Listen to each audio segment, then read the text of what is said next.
Assalamualaikum warahmatullahi wabarakatuh. Good morning everyone and good morning Hiqma.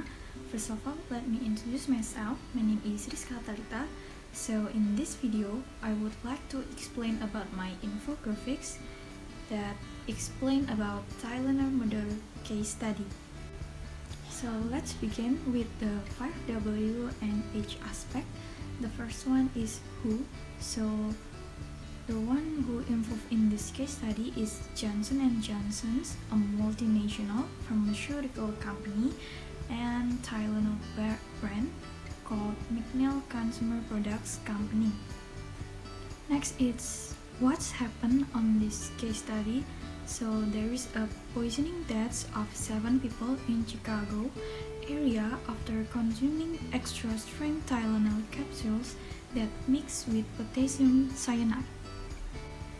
So it is happened when there is a first report of the deaths occurred in September 30, 1982, and unfortunately a similar incident is occurred in February 10, 1986, prompting the company to stop capsule production and gain significant losses.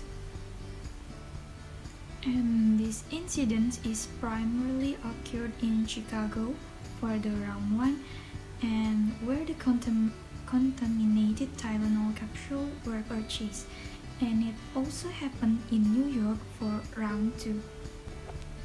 Next is why this case is happened. So the motive behind the poisoning incidents remain unclear and the preparator was never identified or apprehended.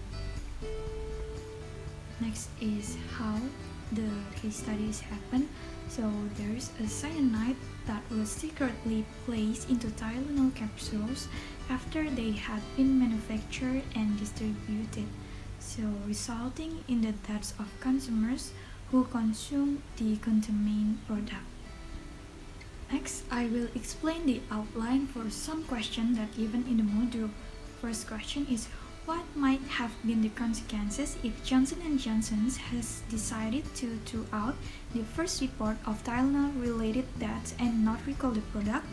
And the answer is, if Johnson & Johnson had ignored the first report of Tylenol-related deaths and not recall the product, the consequences could have included permanent damage to the company's reputation, lawsuits, regulatory inquiry, and financial losses. So the company reputation would likely have been irreparably damaged, leading to a loss in consumer trust and confidence in the Tylenol brand.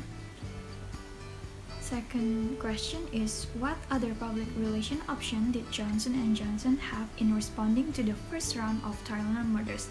And the answer is, other public relation options Johnson & Johnson could have considered in responding to the first round of Tylenol murders include: first one is issuing a public statement expressing concern and empathy for the victims and their families. Second is collaborating with law enforcement and health authorities to investigate the incident thoroughly.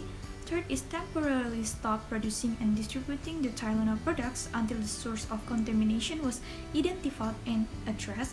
And then the last one is implementing better safety process such as tamper evident packaging to reassure consumers of product safety.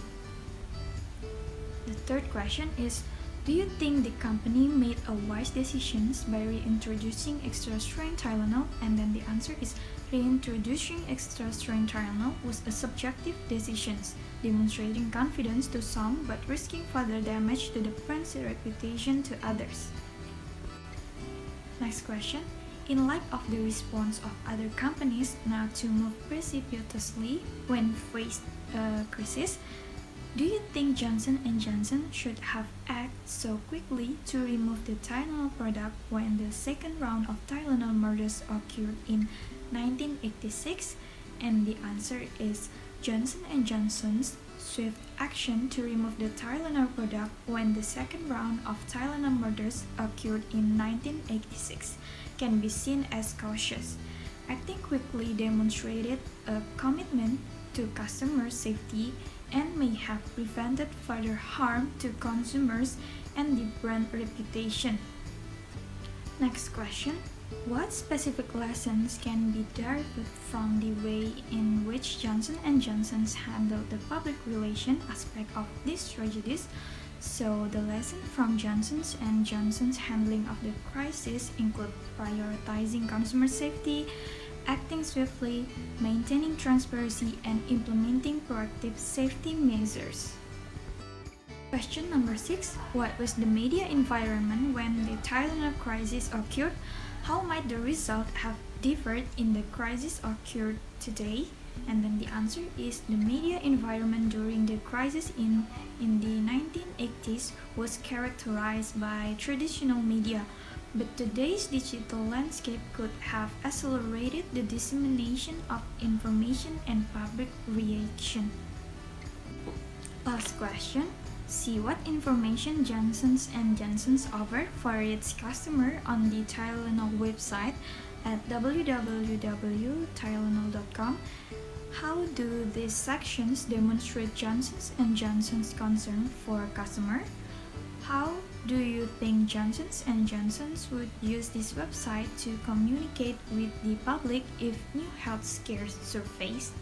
And the answer is Johnson & Johnson's Tylenol websites demonstrate concern for customers through informative sections like care cards, host calls, and frequently asked questions, which would likely to be used to communicate promptly in the event of new health scares to maintain trust and transparency. I think that's all from me. Thank you for your attention. Wassalamualaikum warahmatullahi wabarakatuh.